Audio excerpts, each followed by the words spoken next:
All right, so welcome to the Morning Chalk Up Update Show. My name is Justin LoFranco. I'm joined by Armen, Hammer, Chase Ingraham, and Tommy Marquez. We're going to be bringing you some thoughts and insights as to what's gone on so far for the first two events of the 2020 CrossFit Games Stage 1 competition. Guys, we've got the scores in for two events so far. I want to start with the men a little bit and talk about event one. Fran, what immediately jumps out to you guys as some of the big kind of surprises so far with first event? I'm shocked that Matt didn't go under 3 minutes. I mean, back it up, everybody. He's lost his touch. It's all over. He's lost it. He's completely lost. No, I think we're all in agreement. Probably 20% faster than the second place person in the field is probably one of the most impressive things we've ever seen in terms of the competitive field here at the CrossFit Games. Standouts on the opposite side, though. Stop me if I'm wrong here. Pat Vellner, Brent Fikowski. Yeah, a couple of ouchies there for sure. Yeah, I mean, quite frankly, Matt Fraser, based on his speed in that first one, could have done another round and still beaten half the field. Jeez. So that's just how much faster he was going in that work. You take that, I mean, at 3:08, you add a second on, he's going at a minute 3 per pace per round. I mean, that equates to 4:11. You go look over on the leaderboard, and there's not very many people ahead of 4:11. Only 13. So he's eons ahead of everybody else in this workout. But I was really honestly, I'm really surprised by a couple of performances. I thought Pat might do a little bit better. Yes. I wasn't quite sure how Chandler would do, but I thought Chandler might do a little bit better on this. The margins were a little bit closer, I think, than on the women's side. But for the most part, some big boys were still able to make it in. Samuel Cornier is not a small guy. Griffin Raleigh's not a small guy. So it's not like the big guys were automatically not going to do well. I'm just surprised that maybe the throttle and maybe the nuance of competing side by side with people maybe didn't give them an accurate strategy as far as how to push the pedal on this one. I think for me, it's not often now, after seeing Matt Fraser compete for 6 straight years individually, that he does something that shocks me. But that event finish ahead of second place shocked me. It's tied only by where Pat Vellner finished. And we've all kind of talked in our own spaces that you can afford to have maybe a stumble, but you can't stumble at something you're supposed to be good at. And thrusters and pull-ups is something that Pat Vellner is very good at. And I'm wondering if we're starting to see that, Pat always does great when it seems like Matt Fraser's not around. And I think we're starting to wonder is Pat, when Matt is now entered the game, is he trying too hard to beat Matt and not trying to just be the best that he normally is? When you see something like Wadapalooza, Rogue Invitational, and those other types of competition, the Open, right, where he's not worried about Matt. But now that Matt enters the fray, is he more worried about trying to beat him instead of do the best that he can do? It's an interesting thought. I would say, given the online, if this were a live competition and this happened, I think I would start to let that creep in a little bit more. But by virtue of the fact that this is very similar to the Open in terms of just it's you against yourself, and it's almost like Open Plus now. There's a bit more on the line on this one. Yeah, and I think we're seeing a similar story with a couple of women, big name women. But I think it's so hard here for some of these guys to do what we would consider like an open style format, but you take away their ability to do retests.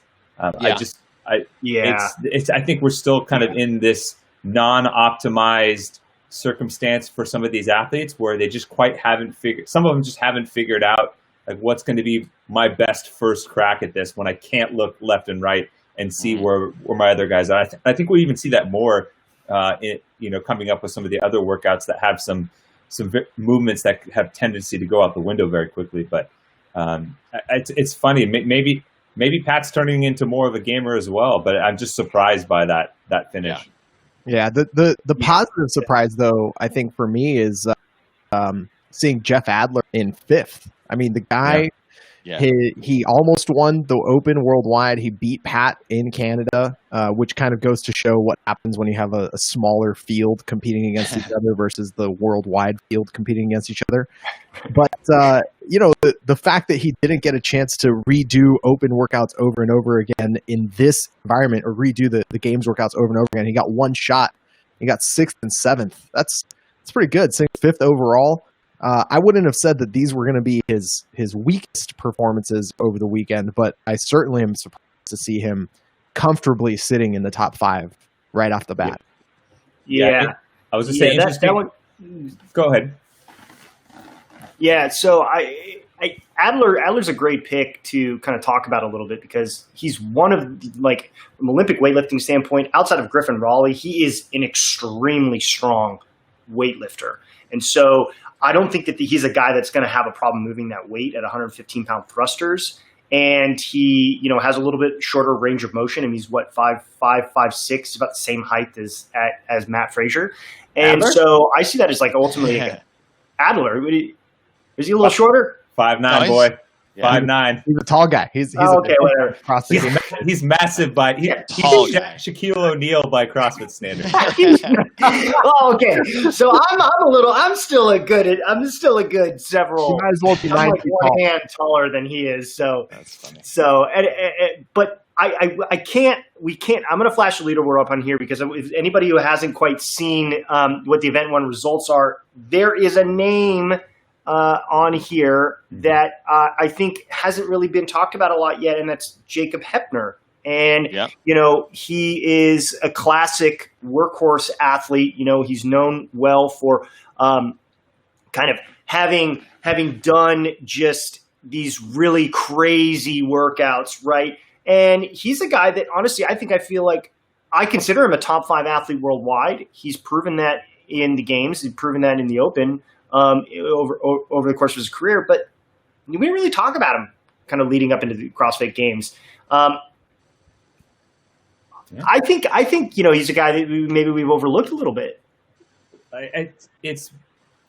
There's some athletes that there's that one landmine that is going to be waiting for them in the programming, and for Jacob it's the front squat, and we get to see that already play out. It's a bottom 6 finish for him. Yeah. And he's going to do well at some of the other things. But when it's funny enough that now that we know that the heavy squat cleans are coming at the end of Amazing Annie, I am immediately taking back to, 2015 regionals when Hepner was going to win regionals and then just got pinned by a 265 squat clean. Now, obviously he's made some significant strides since then, but there's just some things that even as the field progresses, he's just not, like, that's just not something he's ever going to be a top 10, top 12 type finisher guy. And I think that has overshadowed his proficiency in the named style workouts, which he's going to smash.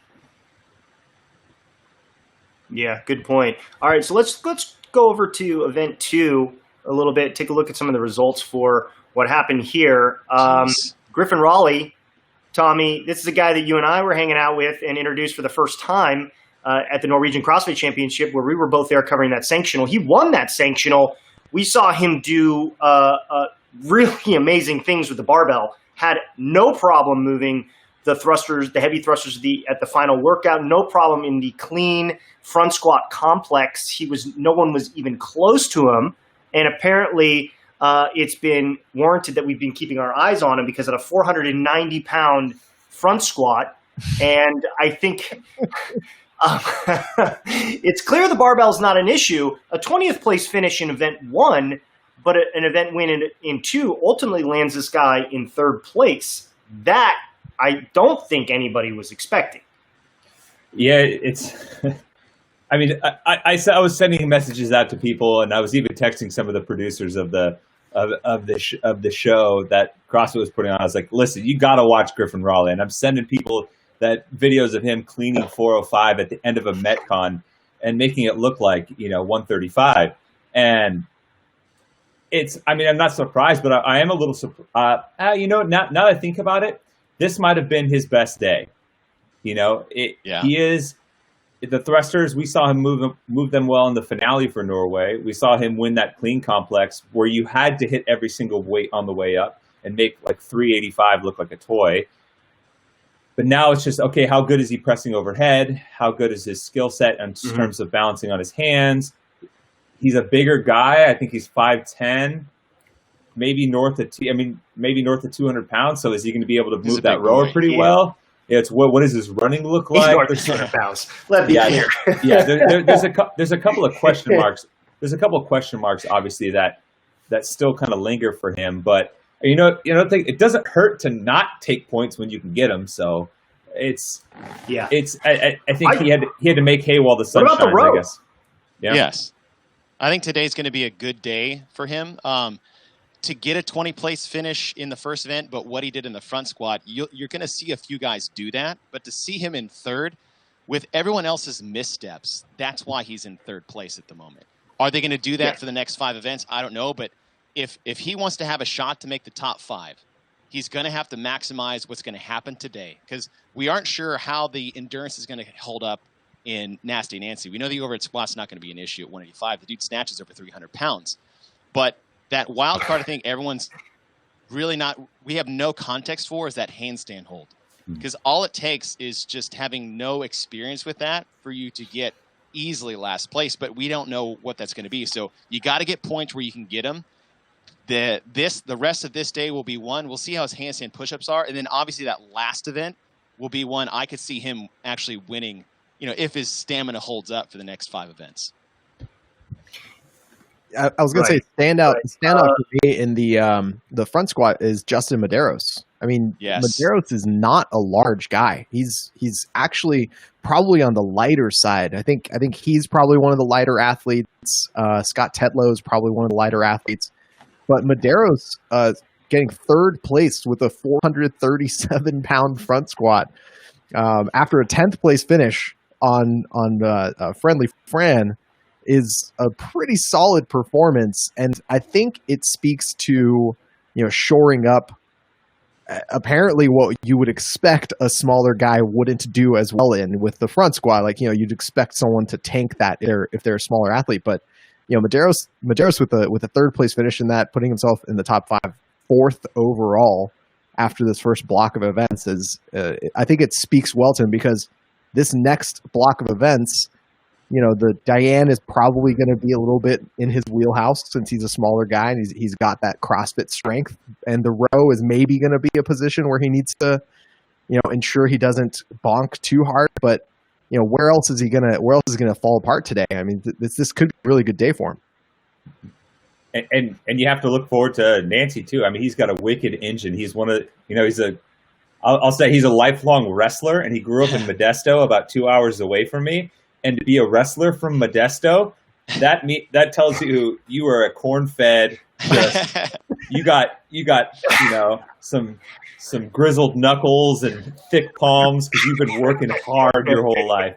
I mean, that kid knows how to put his head down and work. So a neighbor to Modesto is Stockton, and that's where Nate Diaz is from. Not to switch sports too much, but Nate Diaz, basically, you're the quintessential UFC brawler. You don't go through life growing up in Modesto and Stockton and come out weak. Exactly. And that's not to say that like people don't have a good quality of life there, but like the wrestling mentality for them is like head down, plow forward. In a town in the Central Valley of California where it's an ag culture, it's very hardy people. I'm really excited to see him work because, like Armen said, he does dedicate time to his weaknesses to shore them up. Last year at the Granite Games, the sandbag was the thing that killed him. He talking to his coach, Adam Knifer from CrossFit Fort Vancouver. He said we basically did 200 to 300 sandbag cleans every week from there on out, and then he smashed the sandbag throw at Filthy 150. Right. So Filthy 150, that the Matt Fraser style of shoring up your weaknesses and stuff clearly has paid off for him, because we were there in Ireland, and the guy beat veterans, 3 and 4 year veterans at the games. Sweeney, Tim Paulson, Krenikov, Mundweiler, a top 10 games athlete. He beat all of them. He won the event outright. But I want to go transition over to the women so we get an opportunity to see it. One thing real quick. Can I say one more thing? Okay, go ahead. I don't want to move off of this without giving Baden Brown his credit. Absolutely. He's in second right now. He's a guy that I think coming into it didn't get a lot of talk about it, but he was very similar, like an athlete that we saw do really well in sanctions on the women's side, Gabby Magala. His one weakness in CrossFit showed up in the first event of last year with the legless rope climbs, and it absolutely crushed him. And that was an event where you couldn't have a weakness in, and your weekend was done. So for someone that did so well in the Open the last 2 years, to be one and done at the games, I don't think it was an accurate representation of his overall fitness. And we're starting to get to see that a little bit more. So much so that one and done forced us not to look at him to some extent. And now he's getting to surprise some people. Yeah, fair point. Going over to the women's side now, there's a lot to talk about. So much happening here. No shockers, but Tia-Clair Toomey takes the top spot, but not by a lot. In fact, by inches. Cara Saunders coming in only 9 seconds ahead, and those two athletes wildly in front of anybody else in the field. This doesn't exactly come as a surprise, but I guess I'm just as much as I love Cara Saunders is amazing, and she just continues to not only impress but beat scores and exceed expectations. Like I'm sitting here going, I'm not surprised, but I'm also like, what can't this woman do? She's a phenomenal athlete, and it's clear that she's been working her butt off for the last several months, and she just keeps getting better. Everything she does just keeps getting better and improving. That to me was the most impressive performance so far for day one from the women's side. I've been blown away by it. As Nate Diaz says, I'm not surprised. Exactly. It's the second Nate Diaz reference in one show. Yeah. The Cara Saunders' performance is definitely just a force for her. She's incredibly strong. She's incredibly fit. Thrusters and pull-ups have been her jam. A lot of people, I think, maybe lose sight of that, but when you go back to looking at workouts with thrusters and pull-ups in them, for example, 18.5, she had by far the world's top score in that workout. But even though she just didn't do the CrossFit Games season in 2019, so we didn't have like a very topical, on the mind type performance to compare it to, and it's easy to make a reasoning for a normal human being to fall apart after having a child. But Cara Saunders is apparently not a normal human being. She's incredibly impressive, and I love seeing her up here. Chase, you want to go? I'll jump in. Yeah, yes, Cara for one. Tia getting 2 first places. We hear it a lot. It's like, oh, Tia's the Matt Fraser, the women, is like, let's just give her own category of dominance. And if she's not careful, we're going to say Matt Fraser's the Tia Toomey of the men's side, just because of the domination that we're seeing on her part. Because it does need to be said, and it needs to be said in her own light. Because I haven't seen anything like this to this extent that she's been doing on this last 2 to 3 year tear. I think the one thing we do need to talk about, things that shocked me. Clear and far away right now, the story of Sarah Sigmund's daughter. I would have thought the path that she was on coming in. Obviously, we have no idea what may be going on. Maybe she's sick. Who knows? But the fact that we thought she'd be in her hometown, in her own setting, in her own atmosphere, what she did at Rogue Invitational and in the Open, that we would see a dominant Sarah Sigmund's daughter for the first time that we've been waiting since she got onto the mainstream field. But what her performance now is. Again, it's one of those, can't tell if I was more shocked what Matt did or what Pat did or what Cara and Tia are doing and what happened to Sarah today. I'm going to go D, all of the above. I'm just gonna, it's kind of the cop-out answer, but it's funny. I was, watching the update from the ranch, and they only showed a little bit of video there, but the video that they showed was for the back half of the workout. And those last few reps on the thruster bar looked belabored, like heavy. And the more I thought about it, this type of Fran workout, if you're dialed up for Sarah, could maybe have been that one where she goes out way too hot, burns out a little bit, hits a kind of a stopping point in that thrusters or the chest to bars in the back half of the round, And like we saw, the margins are so small in this workout, 20, 30, 45 seconds is almost a death wish for your overall finish. And then to make it worse, that carries over to the front squat because now your legs are fried. Sarah only front squatted 255. Sarah can front squat 275, 280 plus. Mm-hmm. She has clean and jerked 255 multiple times in competition. And that is definitely that lift is not a representation of her overall, capacity. But as is typically the case for her, if we're just measuring capacity, it's great. It's now about execution for her. And unfortunately, it looks like somewhere along the line, the execution fell by the wayside. And it looks like it's hard. It looks like she's already out, 2 events in. Yeah. Yeah, I mean, she's sitting in 26th place overall right now. She's 153 points back from first place. Now, so you only have to make it the top 5. She would have to do an unbelievable performance over the next, 5 events. And there's 500 points up for grabs. Right. So, yeah, I mean, maybe not crazier things have happened. It would have to be an unbelievable comeback for an athlete to come in and take 5 straight wins or even 5 top 3 positions from here. And again, we've seen Sarah compete at the sanctionals environment. We've been there watching her on the sidelines. She was so dialed in those events. Looking at Rogue, extremely dialed in. Everything was moving so well, like clockwork. And then this happens, and you're kind of like, is the games just a kryptonite environment for some athletes? And she's clearly fit enough. She's gone through a myriad of tests against the top athletes in the world, and she's performed extremely well and won out in a majority of it. She's only taken a second place last season, but this season she only took second place twice. Sorry, Wadapalooza and then Rogue Invitational. Once, just being the only sanctional there, not Rogue, but. Yeah, I don't know. I'm at a little bit of a loss for words, I think. Yeah. I think the thing with Sarah is that Sarah rides whatever roller coaster she's on. And if it's a high, she's unstoppable.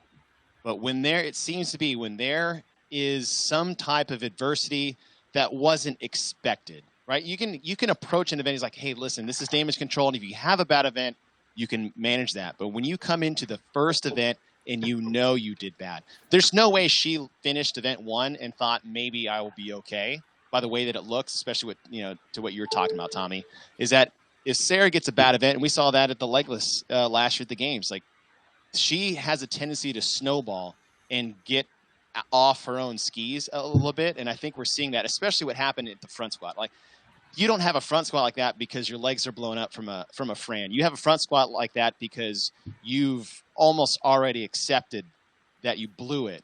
And now you don't have that fire to back that up. Because, like, everyone's blown out. We've all, and especially they've all, I'm not going to say we, right? They've all done harder things and lift heavier weights after that.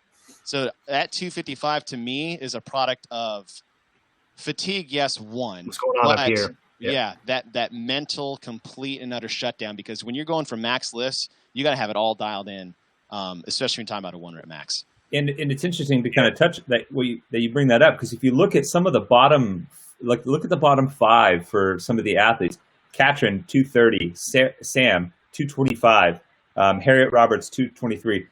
I've seen all of those women clean 5 to 10 pounds above that in a Metcon, in a progressive load type barbell workout. So, like to Chase's thing, if you had a bad first workout and it starts to compound a little bit, and you can't see what everybody else has done and you don't get that instant feedback loop, maybe that starts to poison the well a little bit sooner than we thought. Yeah. And I for one am shocked. I couldn't believe it. But a funny note, there's something in the water down under, because all 3 of the top front squats came from New Zealand or Australia. Wow.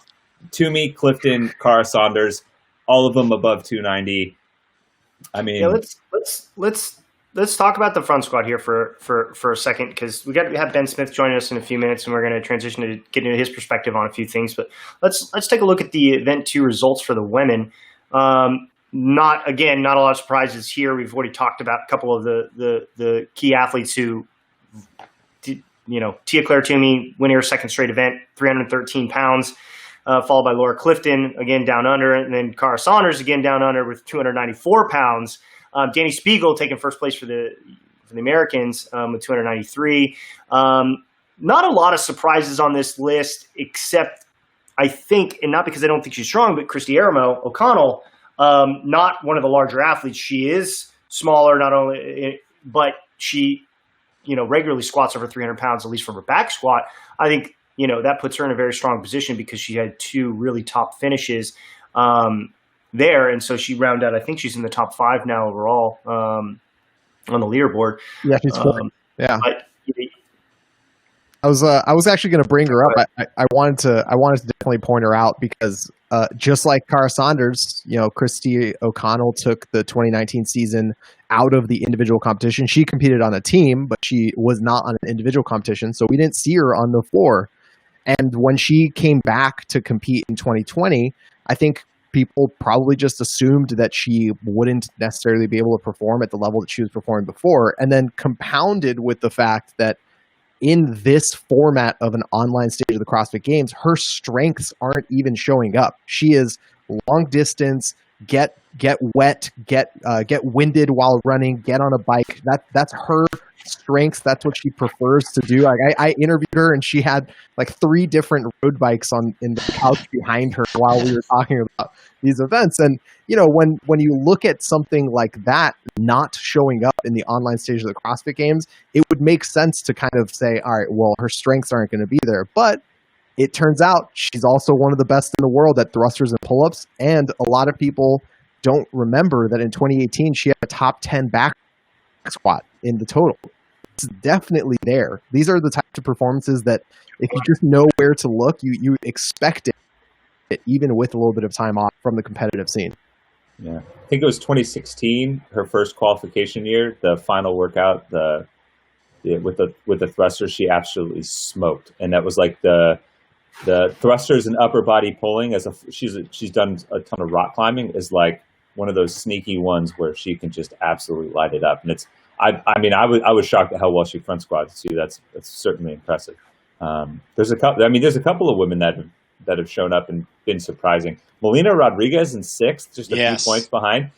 She's kind of similar. She's kind of similar to Baden Brown in that, like, she got cut after that first event, had an awful go at the legless rope climbs. She's super strong. We saw her compete, Justin. We saw her compete in Brazil. She's been to the games before on a team with big friends Recoleta.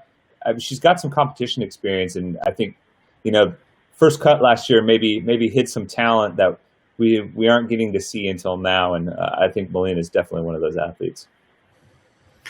Yeah, I mean, she rightfully deserves a shout out, being the only athlete from South America who's actually competing here, and they have and proven herself to be fair, really up for consideration. We should be talking about her a little bit more, but I think we've not given as much spotlight and attention to the South American athletes because they haven't performed quite as well when it comes to the CrossFit Games. But here she is doing extremely well for her first 2 events. So we're going to see how that plays out over the next couple ones. Diane later today. I don't think that she's going to have. I wouldn't peg her as being an athlete that's going to particularly struggle with those movements. Given the weight that she's able to move, and she's a shorter, she's 5'1", so she's a pretty short range of motion with the handstand push-ups. But the 1K row, I think, later on in the day might prove to be a little bit of an Achilles heel for her in comparison to the larger athletes and the taller athletes who are going to row a little bit harder and faster. But we got Ben Smith here, and so I'm going to go ahead and bring him in, and we can get a little bit of his perspective. There he is. Hey. Golly, you're good looking. How are y'all doing? It's a great beard. Oh, thanks. So I'm going to go ahead and kick off the first question here. Ben, you, I believe you did Awful Annie yourself in your gym earlier today. Yep. Can you talk a little bit about how that went and what the effect of using this kind of drag rope, which is shown up in a couple of competitions before, but hasn't really been used in an official CrossFit competition yet. What was that like? How did it change the dynamics of that workout? I think if you haven't used that drag rope before, I think it'll play a factor for sure into some of the athletes that haven't had a chance to try it. But we had a chance to try it at the Granite Games, I believe it was last year, and I got a couple of the ropes then, and I had used them before, so it was something that was not super new, but I remember doing it in that competition, and I think we had sets of 40 or something like that, and I was breaking them up pretty good. So I was able to make it through today just with a couple of misses, but I didn't need to break it up because I was tired. But it does tax your legs a lot more and your shoulders a lot more than just a regular traditional jump rope. Ben, I'll jump in next. We're a quarter of the way more or less into this weekend. We've been talking a bunch about some things that have stood out to you, just in kind of seeing some of the results and the leaderboard as it stands. Knowing what you know about competition and the stimulus of these two workouts, what really stands out to you?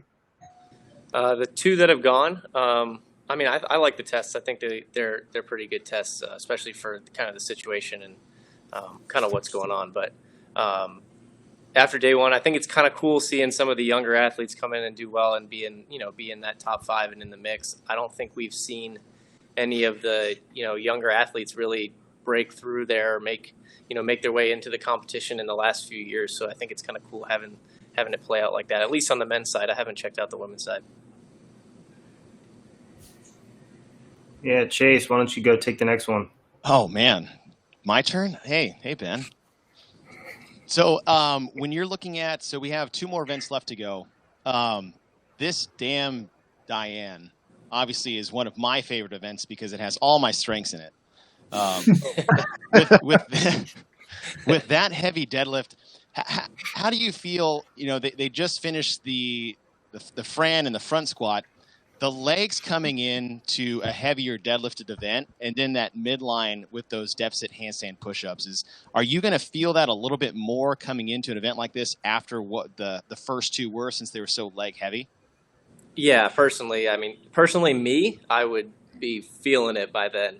After doing that Fran workout and a max front squat, I'd definitely be feeling it. My quads and my legs would be pretty tired. I'd probably shift a little bit more weight onto my hamstrings and my back for those deadlifts, just to kind of do what I needed to do to get it done. But you're definitely going to feel the cumulative effect of even though it's just 4 major workouts, you'll really feel it. And especially like the one I did this morning, the Awful Annie, it was actually a lot of legs. So I think, being day 2 and being the last event, it's going to be very challenging for the athletes to stay strong on that clean. Ben, I get the wonderful honor of asking about what I think is the most interesting block, which is Saturday morning, the Nasty Nancy into the max handstand hold. When Nasty Nancy was announced, and the weights are basically what the weight is for regular Nancy. As a guy who's won the CrossFit Games and has competed at the games forever and ever, what do you think of when you see a workout with an infinite number of overhead squats at 185 pounds, and then something as simple as just stand on your hands in this 4 foot by 4 foot block as long as you can right after that? Yeah, I think the handstand hold's actually pretty cool. They haven't tested anything like that. Everybody's so good at handstand walking now. I think it's cool that they switched it up and threw a little curveball in there. But the Nancy one, I remember talking to Pat Sherwood back in 2012 or 2013. I had done that workout, regular Nancy at 185 back then. So me seeing that, I kind of got excited. That was one of my favorite workouts, always has been, and I really enjoy the running overhead squat combo like that. So for me, I'd actually be pretty excited for that one, minus the burpees. I don't really like burpees much. So it does. We all have that in common. That's awesome. Yeah. There's something we have in common.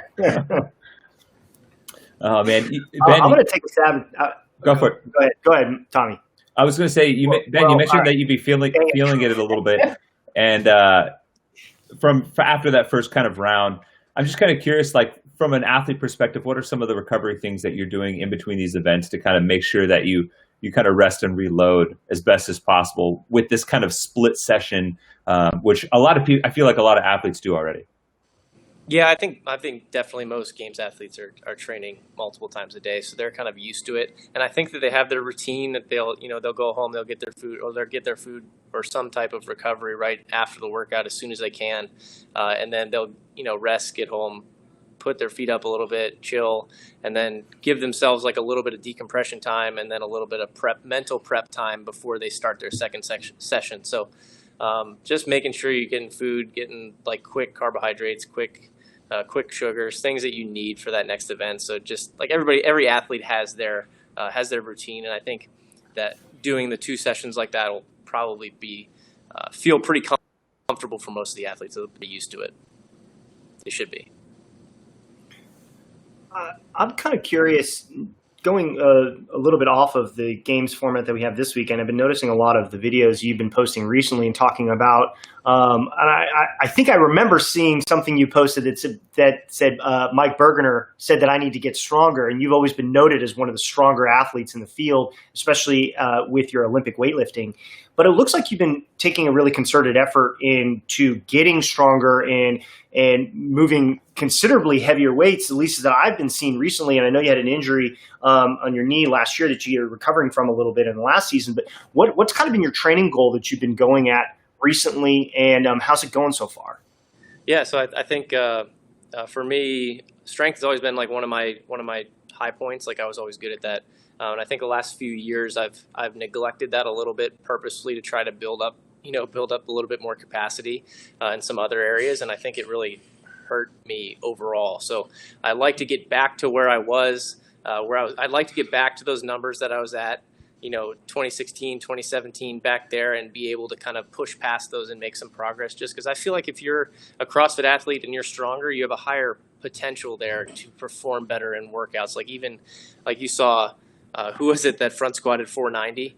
Yeah, Griffin. Raleigh strong, right? But he crushed the first workout as well because the 115-pound thrusters weren't that heavy for him. So like his potential, his limit there, his potential was a little higher. So all he had to do was kind of push himself a little bit more. And I've noticed that for me personally, I like to try to be as strong as I can because I'm also durable for these competitions as well. The events don't hurt me as bad. Man, if Coach B tells you that you need to get stronger, I wonder what he says behind my back about my performances. I've seen those comments. They weren't very good. He told me right to my face on the screen if you were listening to it. I do have one question in this. When this event came out, this was the one that jumped off the page to me, and it's the 1,000-meter row. And we talked about how your legs feel after front squat heavy, those deadlifts, and knowing that 1,000-meter row is looming. I mean, I believe if anyone's done a 1,000-meter row the right way, that's probably the scariest event out there that was programmed.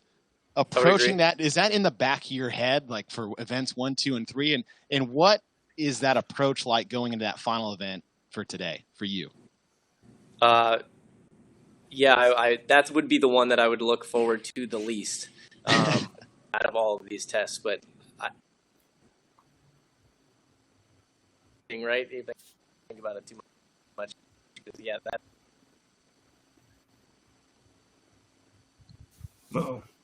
2K row. You there a little bit. Oh, good. Yep. Yeah, you were skipping there for a minute. Yeah, go ahead, Ben. We lost it for a hot second. Go ahead. I was saying, the 1K row would probably be, without a doubt, the event I would be looking forward to the least. But we had a 2K row in a competition one time, and I remember I was laid out. It was back in 2009. I was laid out for 2 or 3 hours after that event. So it's tough to recover from that. That's for sure. There is a special pain cave that you can go to on those erg events, like the 1K and the 2K specifically, because you have a very direct per stroke meter telling you, hey man, you could go just a little faster here, and you're doing the math. You're like, all right, I could gain 2 seconds on my total time here. I can cut 10 seconds here if I just go a little bit faster. And I think you just dip into the reserves a lot more aggressively on a max effort 1K or 2K than you would on just about any other CrossFit workout. I would agree. It's pretty terrible. Ben, with that in mind, I'm kind of curious, like, what is some of the, and you talked about some of the mental prep, like in between events, but What sort of mental prep are you doing there, knowing that you're going to go into that pain cave?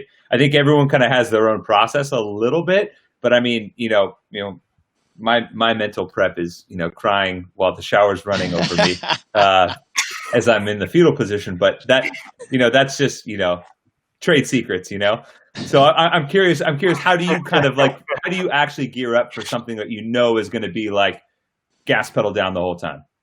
Yeah, I mean, you just got to have that.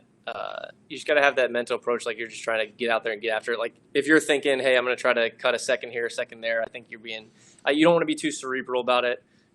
You really just kind of want to turn your head off and go for something like that. It's got to be quick, but try not to think as much, but just try to start out with a little bit more of a relaxed heart rate, a lower heart rate, rather than starting out with a heart rate that's, through the roof. But that'll be one that you're going to have to definitely, like every little second will count. You'll have to be conservative, a little bit conservative. It's not just an all-out sprint the entire way. I got a little bit of more of a community-based question. We've seen a lot of gyms programming CrossFit Games workouts starting last year in 2019, where it sort of became a little bit more of a trend.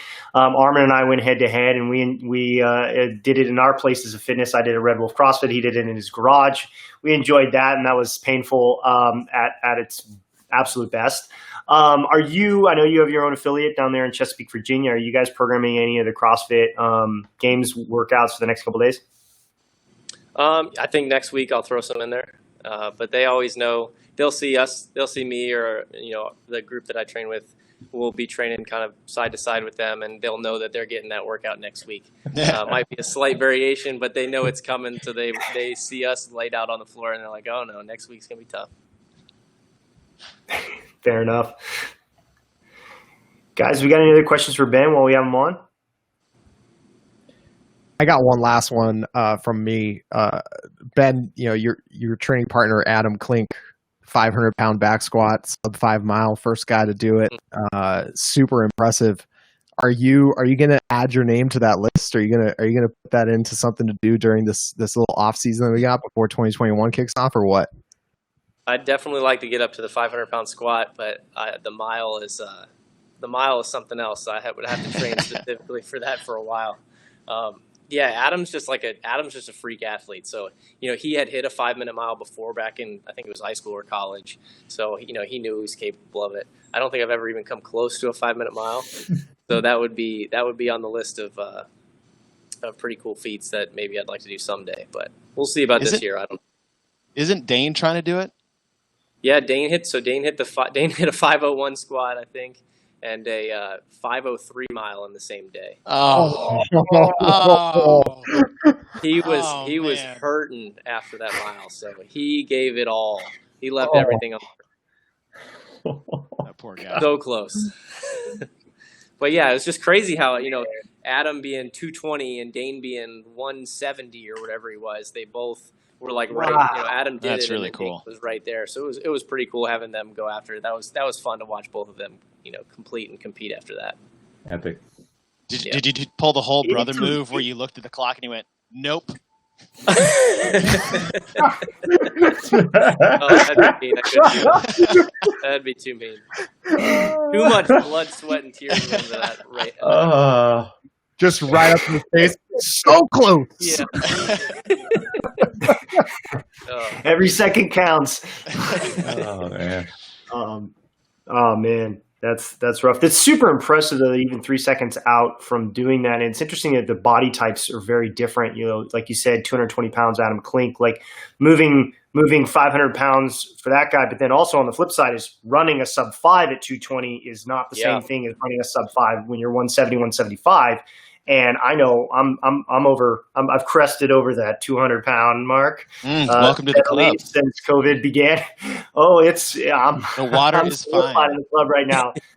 And I know I was a good runner in high school. I ran cross country, and hitting a 5-minute mile was a doable thing. I also weighed like 145 pounds. But if I try to do a 6-minute mile right now, I would burn out at the 800 meter mark. There's absolutely no way. But I'm squatting 3 times more than I was in high school. So it's very impressive for both athletes that even that close, 3 seconds difference. It's like that is a pretty impressive feat. it's so hard to hold those two feats at the same time. It's crazy because you try to improve your squat and your legs start feeling so heavy when you run, or you start really getting good at your run and your legs get weak real quick. So it's very, very tough to balance that and hold it. And I was impressed by both of them. All right, guys. So Ben, thanks so much for joining us today. It's good to hear from you. Good to catch up. Glad training is going really well. I'm sure we'll catch up with you midway through the off season and see how things are going as we're heading into the 2021 CrossFit Games season. So Ben, thanks so much for joining us. Yep, we're going to go ahead and leave it at that for the day. We're going to come back tomorrow at 1 p.m. and we are going to give you more updates for where things are at. There's 2 more events going on today. Athletes in Australia have already completed, the events for today, but we're going to be coming back to you tomorrow at 1 p.m. live on YouTube. Yeah, they're about to start the Saturday event. Not quite yet. We got it's a 1:47 right now, so let's do a little world time math. At 4 p.m. it'll be 9 a.m. AEST. That's Australian Eastern Standard Time. Your resident timekeeper over here. So we got about 2.5 hours, and 2 hours and 15 minutes. There we go. 2 hours and 15 minutes. 6 athletes down under are going to be kicking off day 2. So they will actually be completed the entire competition by mid-morning, by middle of the night. That's tonight. Crazy. So there we go. Guys, thanks so much for joining me. We're going to come back tomorrow, like I said, and got a lot more fitness and stats to dive into, and so we'll be delivering a whole bunch more coverage throughout the day at morningchalkup.com. And thanks for joining us.